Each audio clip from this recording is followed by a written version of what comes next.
खेल विभाग को लेकर मंत्री रेखा आर्या की नई शुरुआत। राज्य में जारी खेल छात्रवृत्ति का जियो, सभी खिलाड़ियों को मिलेगा लाभ।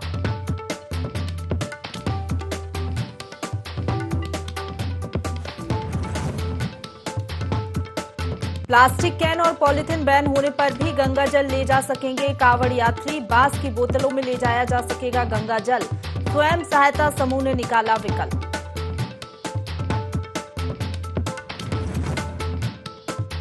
चमोली में स्वरोजगार योजना को लेकर ग्रामीणों में उत्साह। उद्यान विभाग के सहयोग से लगाए पौधों में आए फल, लोगों को अपने खेतों में ही मिल रहा रोजगार।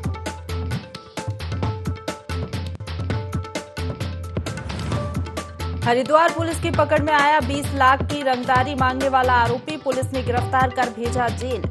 मिठाई कारोबारी से मांगी थी रंगदारी।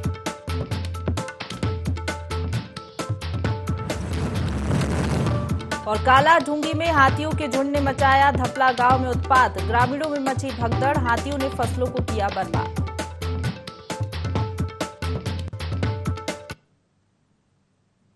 नमस्कार, देवभूमि लाइव में आप सभी का स्वागत है। आपके साथ मैं हूं प्रशंसा। बुलेटिन की शुरुआत करेंगे खबरों से, जहां रुद्रप्रयाग में राष्ट्रीय शिक्षा नीति के अंतर्गत जिला शिक्षा एवं प्रशिक्षण संस्थान द्वारा लगाई गई व्यावसायिक शिक्षा विकास प्रशिक्षण का समापन हो गया है। 3 दिवसीय ये कार्यशाला आयोजित की गई थी। इस अवसर पर मुख्य विकास अधिकारी नरेश कुमार ने कहा कि हमें वही कार्य व्यवसाय के रूप में अपनाना चाहिए जिसको तुरंत करते हुए हमें खुशी मिले। उन्होंने उपस्थित जन समुदाय का आह्वान करते हुए कहा कि हमें स्थानीय उत्पादों, लोक कलाओं, खेल और खेल उपकरणों के निर्माण को व्यवसाय के रूप में बढ़ावा देना चाहिए। वहीं 3 दिनों की कार्यशाला में उन्होंने बच्चों द्वारा बनाई गई प्रदर्शनी का भी अवलोकन किया।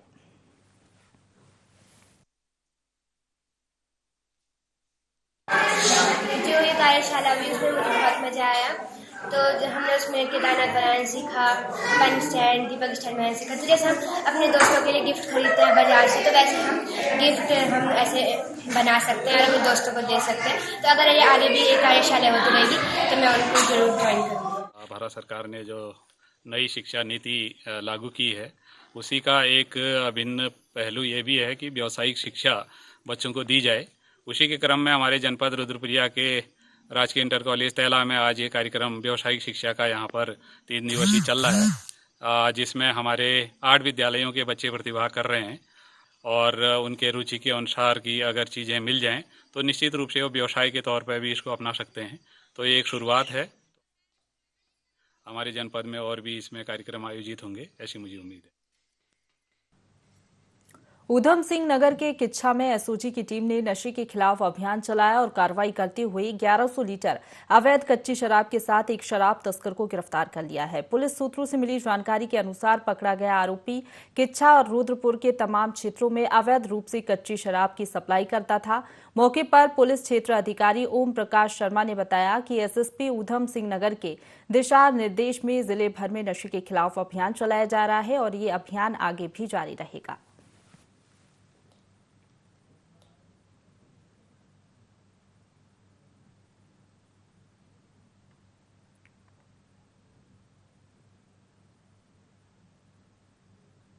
सूचना प्राप्त हो रही थी कि लालपुर क्षेत्र में अवैध कच्ची शराब बनाई जा रही है। इस संबंध में मुखबिर मामूर किए गए थे।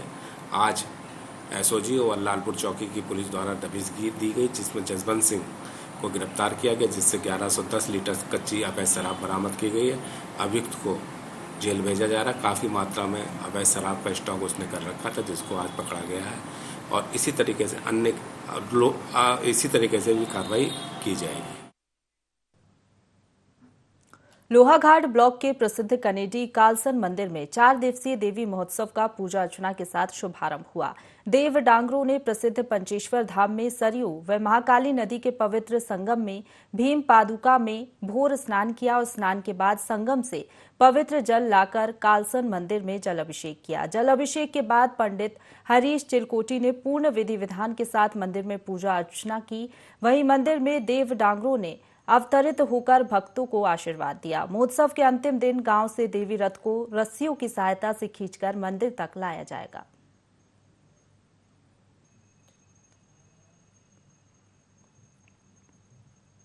हल्द्वानी से लोहाघाट चलने वाली प्राइवेट बसों के चालक परिचालकों के द्वारा बसों की छतों में सवारियों को बैठाकर दुर्घटना को न्योता दिया जा रहा है। क्षमता से ज्यादा सवारियों को बसों में बिठाया जा रहा है। बस संचालकों के द्वारा ओवरलोड सवारी लाने पर टैक्सी संचालक भड़क गए और टैक्सी संचालकों ने यूनियन के अध्यक्ष महेंद्र सिंह फरत्याल के नेतृत्व में लोहाघाट बस स्टेशन में प्रदर्शन करते हुए पुलिस प्रशासन से बस संचालकों के खिलाफ कार्रवाई की मांग की।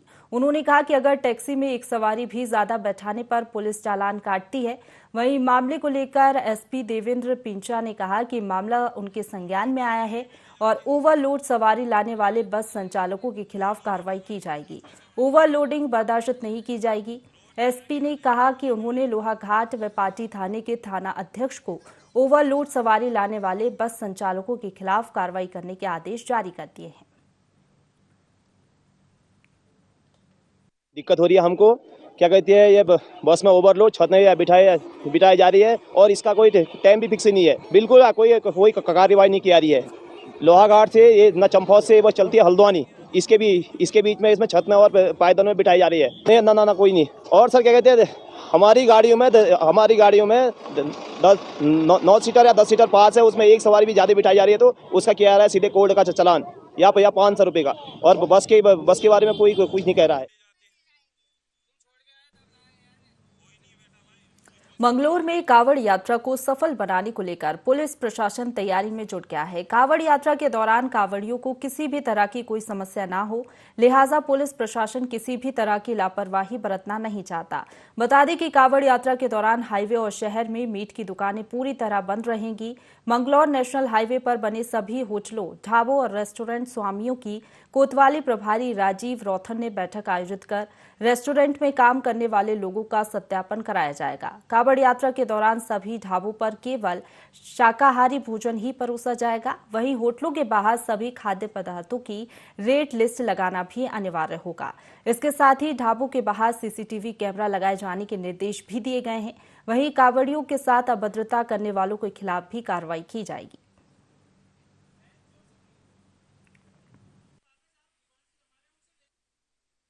कावड़ यात्रा के संदर्भ में आज जो है हाईवे पे और लंडोरा रोड पे जितने भी होटल ढाबे मालिक हैं उनकी मीटिंग ली गई थी और उनके संबंध में इनको जो है हिदायत दी गई थी कि एक तो अपने कर्मचारियों का, जो भी व्यक्ति उनके यहाँ काम करने वाला हो उनका सत्यापन कराएगा, उनकी फ़ोटो रखेगा, ID रखेगा और उनकी सूचना थाने में देगा। और दूसरी बात, प्रत्येक ढाबे होटल में CCTV कैमरे लगाए जाने के लिए उनको बताया गया है और रेट लिस्ट स्पेशली बताई गई है कि रेट लिस्ट पर डिस्प्ले करेंगे। और जो है पेटीएम और वॉलेट जो भी रखते हैं उनको बताया गया था कि इस संबंध में जो है पेटीएम वॉलेट जो है उसी का ही होगा जो उसका संबंधित मालिक अथवा मैनेजर। और इस संबंध में इनके अतिरिक्त उनको और चीज़ें भी बताई गई है कि जिस संबंध में उनको आवश्यक दिशा निर्देश। नैनीताल के हल्द्वानी मार्ग में नैना गांव के पास वाहन अनियंत्रित होकर गहरी खाई में गिर गया। हादसे में वाहन सवार 4 लोग बुरी तरह जख्मी हो गए। सूचना पर पहुंची पुलिस ने स्थानीय लोगों के साथ मिलकर रेस्क्यू अभियान चलाया। इसके बाद घायलों को अस्पताल पहुंचाया गया। जानकारी के मुताबिक नगीना बिजनौर निवासी कार से नैनीताल से हल्द्वानी की ओर जा रहे थे।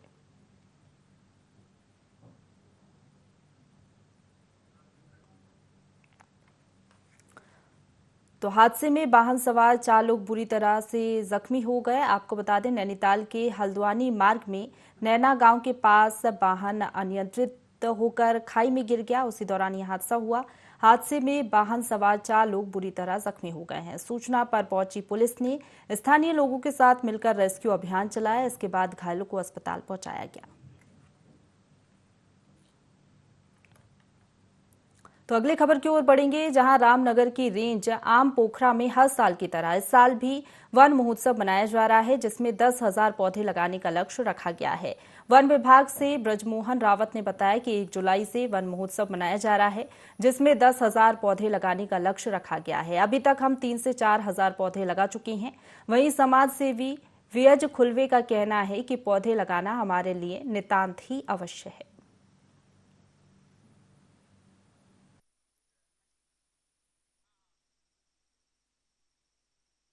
विभाग के कर्मचारियों को, अधिकारी गणों का, जिन्होंने हमको इस अवसर पर वन महोत्सव के अवसर पर यहाँ आमंत्रित किया। आज मेरे द्वारा विभाग के जिनका लक्ष्य तो टारगेट लगभग 10,000 पौधों का है, जिसमें 10 पौधे मेरे द्वारा रोपण किए गए। मैं धन्यवाद देना चाहूँगा। आज ये वन महोत्सव हमारे लिए बेहद नितांत आवश्यक हो गए। जिस हिसाब से बस्तियां बढ़ रही हैं, जंगल कट रहे हैं, बगीचे कट रहे हैं, जैसे हम आसपास देख ही रहे हैं, नियमित अतिक्रमण बढ़ रहे हैं, तो उसके लिए हमको आज वृक्षारोपण बहुत जरूरी है। क्यों जरूरी है? क्योंकि जिस ढंग से हम लोग अपनी मनी डिपॉजिट करते हैं, घर में अनाज डिपॉजिट करते हैं, तो ऑक्सीजन देने वाला सिर्फ एक पेड़ है। ये बैंक के रूप में काम करता है। तो ये हम लोग का सबका फर्ज बनता है कि इनको हम बचाएं, इनका संरक्षण करें और हर वर्ष कम से कम एक व्यक्ति एक पौधा अनिवार्य लगाए और साथ में इसका समय समय पे देखभाल, तभी ये प्रोग्राम सफल होगा। आम पोखरा रेंज के अंतर्गत जो है 3 से 4 हज़ार पौधे लगाए गए हैं। 10,000 पौधों का हमारा लक्ष्य है टोटल इस ईयर पे पौधारोपण का। 1 जुलाई से 7 जुलाई तक जो है वन महोत्सव मनाया जाता है। आज आम पोखरा रेंज के अंतर्गत हम लोगों ने खुलवे जी हैं, हमारे जनप्रतिनिधियों और कर्मचारियों और हमारे जो क्षेत्रीय ग्रामीण हैं, उनके द्वारा हम वन महोत्सव मना रहे हैं। चमोली के दशोली ब्लॉक में रहने वाले गोविंद प्रसाद मेठाणी लोगों के लिए प्रेरणा बनकर उभरे हैं, जिन्होंने उद्यान विभाग के सहयोग से कीवी का उत्पादन कर नया रोजगार खड़ा किया है। अपनी खाली पड़ी जमीन पर परिवार के साथ मिलकर कीवी का उत्पादन किया, जिसकी बाजार में एक फल की कीमत ही करीब 40 रुपए है। इससे उन्हें काफी आर्थिक मुनाफा हुआ है।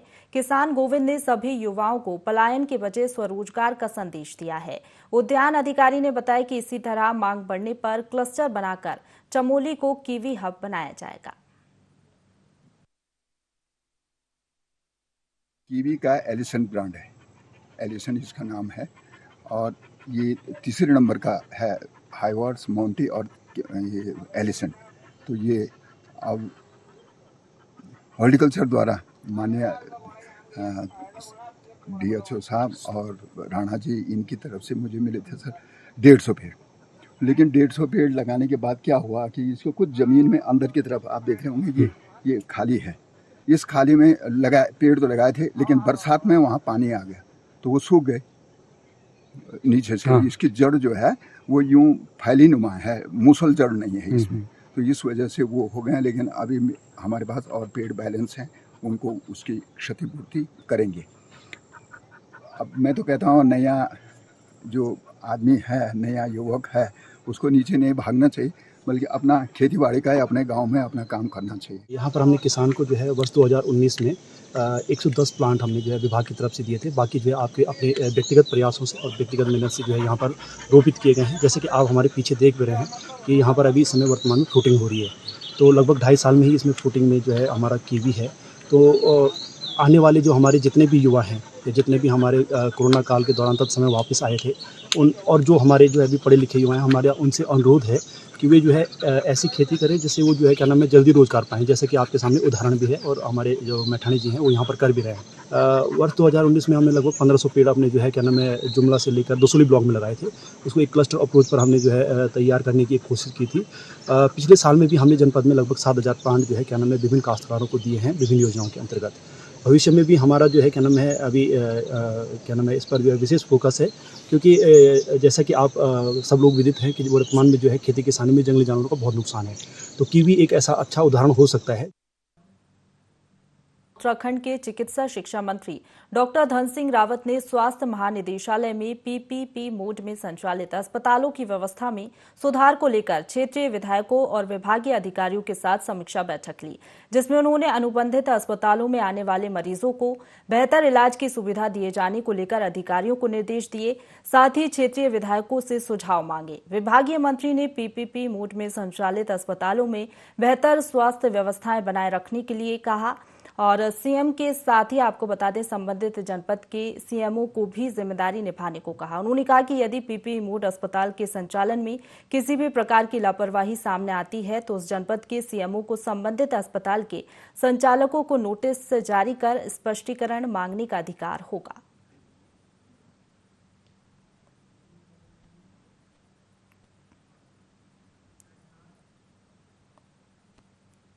अगली खबर की ओर बढ़ेंगे, जहां वन विकास निगम के अध्यक्ष कैलाश गहतोड़ी की पहली बार लोहाघाट पहुंचने पर उनका जोरदार स्वागत किया गया। बता दें कि ऋषिश्वर मंदिर प्रांगण में नगर पालिका अध्यक्ष गोविंद वर्मा के नेतृत्व में हुए सम्मान समारोह में भाजपा पदाधिकारी और कार्यकर्ताओं ने उनका जोरदार स्वागत किया और समस्याओं को लेकर ज्ञापन दिया गया। वहीं वन विकास निगम अध्यक्ष कैलाश गहतोड़ी ने कहा कि प्रदेश के युवा सीएम पुष्कर सिंह धामी के नेतृत्व में चंपावत विधानसभा के साथ साथ लोहाघाट विधानसभा का भी भरपूर विकास किया जाएगा। आगे गहतोड़ी ने कहा कि वन निगम को आगे बढ़ाने के लिए उन्होंने योजनाएं बनाना शुरू कर दी हैं। 1 वर्ष के भीतर ही वन निगम का कायाकल्प नजर आएगा। साथ ही उन्होंने कहा कि उत्तराखंड की लकड़ी पूरे देश में प्रसिद्ध है। उन्होंने कहा वन निगम इन बहुमूल्य सूखी लकड़ियों का फर्नीचर बनाकर एक ब्रांड के साथ बाजार में उतारेगा, जिससे वन निगम की आय बढ़ने के साथ साथ लोगों को रोजगार भी मिलेगा। इस दौरान वन निगम अध्यक्ष कैलाश गहतोड़ी ने ऋषेश्वर मंदिर परिसर में स्वर्गीय माता जी की याद में बनाए गए रसोई घर का भी शुभारंभ किया।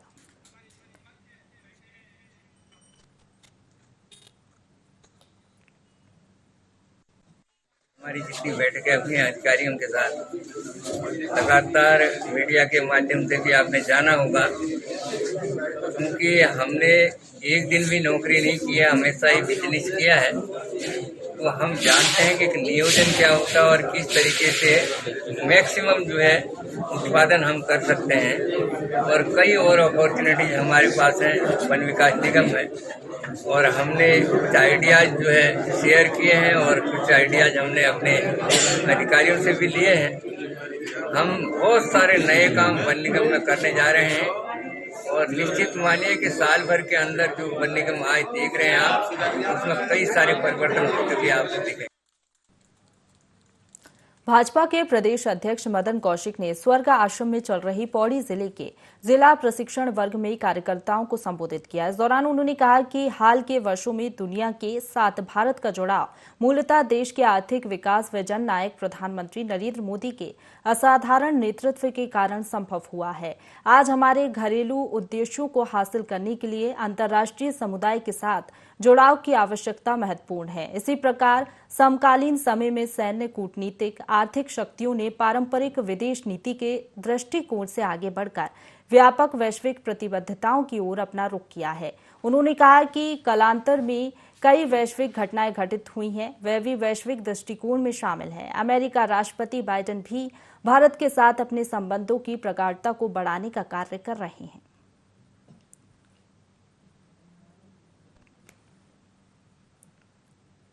अगली खबर की ओर बढ़ेंगे, जहां चंपावत जिला अधिकारी नरेंद्र सिंह भंडारी ने टनकपुर के पूर्णगिरी तहसील सभागार में रेलवे अतिक्रमण अभियान से प्रभावित परिवारों की समस्याओं को स्थानीय जनप्रतिनिधियों एवं रेलवे अधिकारियों की मौजूदगी में सुना। इस दौरान प्रभावितों की ओर से अपना पक्ष रखते हुए अतिक्रमण के नाम पर कार्रवाई के संबंध में अपनी बात रखी गई। बैठक में जिलाधिकारी ने उपस्थित स्थानीय लोगों को अवगत कराया कि रेलवे भूमि का संयुक्त सर्वे राजस्व विभाग तहसील टनकपुर एवं रेलवे द्वारा किया जा रहा है। बिना संयुक्त सर्वे पूर्ण किए कोई भी कार्रवाई अतिक्रमण के संबंध में नहीं होगी और मानसून के मद्देनजर भी अतिक्रमण नहीं हटेगा।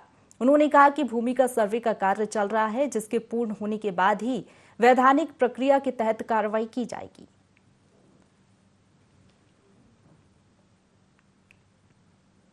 बैठक की थी हमने, एक तो जनपद हेडक्वार्टर में रेलवे को बुला के, उनके अधिकारियों को बुला के, और एक पब्लिक के साथ एक अलग से आज बैठक की है। तो इसमें दोनों में ये निकल के आ रहा है कि जो लीगल प्रोसेस है वही कार्रवाई की जाए। तो बहुत से केस में मैटर्स कोर्ट में पेंडिंग है, तो उनके खिलाफ कार्रवाई बिल्कुल नहीं होनी चाहिए जब तक कि कोर्ट से वो निस्तारण ना हो जाए। सब जुडिस मैटर का मतलब पूरा लीगल प्रोसेस से ही कार्रवाई होनी चाहिए, ये हमने निर्देश दिए हैं। और जो जॉइंट सर्वे चल रहा है प्रशासन और रेलवे का, क्योंकि ये बहुत पुरानी 100 साल से भी पुराने इसके नक्शे हैं और इसमें भी बहुत डिफरेंसेस हैं राजस्व और रेलवे में। तो हमने यही निर्देश दिए हैं कि इन डिफरेंसेस पे आप जॉइंट सर्वे कर लीजिए, ताकि कोई भी इनजस्टिस नहीं हो और जो भी कार्रवाई हो उसमें जो हमारे नेचुरल जस्टिस के प्रिंसिपल्स हों उनका फॉलो किया जाए। तो ये 2 निर्देश हमने आज बैठक में दिए। लोहाघाट क्षेत्र के व्यापारियों ने नगर और ग्रामीण क्षेत्रों में बिना सत्यापन के फेरी लगाकर घटिया माल बेचने वाले बाहरी लोगों पर रोक लगाने की मांग प्रशासन से की है। लोहाघाट व्यापार मंडल अध्यक्ष भैरव राय ने बताया कि बाहर से आकर क्षेत्र में घटिया माल बेचने वाले लोगों पर लगाम लगाने और सत्यापन करने की मांग को लेकर लोहाघाट के एसडीएम को ज्ञापन दिया गया है। बाहरी लोग फर्जी आईडी बनाकर क्षेत्र में घूम रहे हैं। इनके द्वारा दूर ग्रामीण क्षेत्रों में आपराधिक घटना को अंजाम दिया जा सकता है। इन लोगों के कारण क्षेत्र के व्यापारियों का व्यापार भी प्रभावित हो रहा है। प्रशासन को इन लोगों पर तुरंत रोक लगानी चाहिए। वहीं लोहाघाट के एसडीएम रिंकू विश ने कहा कि व्यापारियों की मांग का संज्ञान लेते हुए जिला पंचायत और नगर पालिका से इन लोगों का सत्यापन कर जरूरी कागजात देकर लाइसेंस निर्गत करने के आदेश भी दिए हैं। पुलिस को भी आदेश दे दिए गए हैं कि इनकी आईडी प्रूफ की गहनता से जांच करने के बाद ही इन्हें सत्यापन प्रमाण पत्र दिया जाए।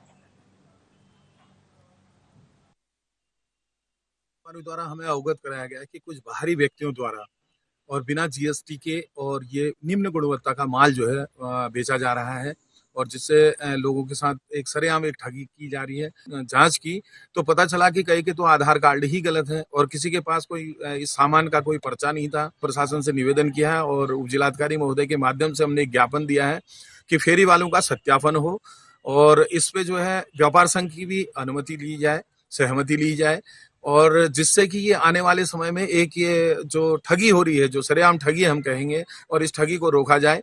और यही निवेदन हमने उप जिलाधिकारी से किया था और उनका पत्र भी हमको मिला है और उन्होंने हमें आश्वस्त किया है कि जिला पंचायत और नगर पंचायत द्वारा ये लाइसेंस बनाने की प्रक्रिया की जाएगी। व्यापार मंडल द्वारा दिए गए ज्ञापन पर स्थानीय पुलिस को, अपर मुख्य अधिकारी जिला पंचायत को, नगर पालिका को और सेल टैक्स विभाग को हमारे द्वारा निर्देशित कर दिया गया है कि इनके लाइसेंसों की जांच करें और इनकी जो गुणवत्तापूर्ण माल है, जीएसटी पे कर रहे हैं या नहीं पे कर रहे हैं, इस संबंध में जांच करें और इनके द्वारा अगर वास्तव में शिकायत सही पाई जाती है तो इनके विरुद्ध पुलिस सक्षम धारा में। कर्णप्रयाग ग्वालदम नेशनल हाईवे पर एक कार दुर्घटनाग्रस्त हो गई। कार अनियंत्रित होकर सड़क पर ही पलट गई। इसकी सूचना मिलते ही पुलिस मौके पर पहुंची और कार के अंदर फंसे वाहन चालक को रेस्क्यू कर बाहर निकाला गया। इस दुर्घटना में वाहन चालक को गहरी चोट लगी है, लेकिन बड़ी अनहोनी होते होते टल गई। पुलिस ने घायल को कर्णप्रयाग अस्पताल में भर्ती कराया है, जहां उसका इलाज जारी है।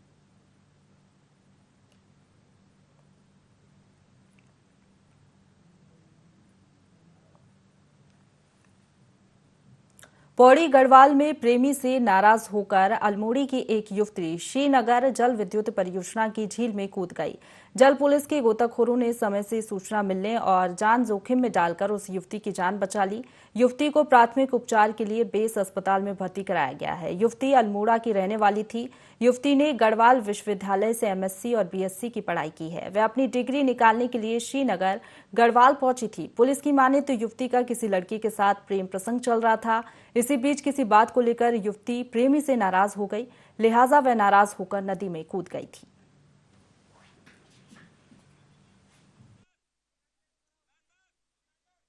मिली 8:25 पे, जिससे हम अपने निजी वाहन से तुरंत ही पहुंच गए थे। राफ्ट ले जाते तो काफ़ी वक्त लग जाता इसमें, तो हम बिना राफ्ट के ही लाइफ जैकेट पहनी 3 आदमी नदी में कूदे। हमारे कांस्टेबल विनोद नेगी, एससीपी उत्तम सिंह भंडारी और गोताखोर महेंद्र सिंह नेगी, जो तीनों कूदे।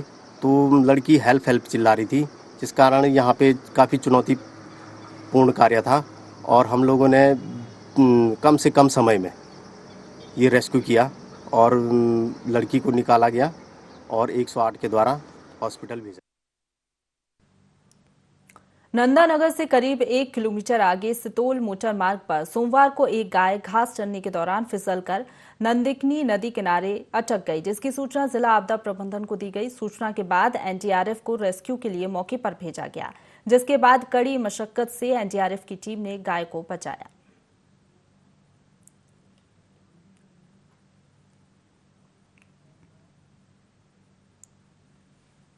इसी के साथ बुलेटिन में फिलहाल इतना ही। खबरों का सिलसिला लगातार जारी है, आप बने रहिए हमारे साथ।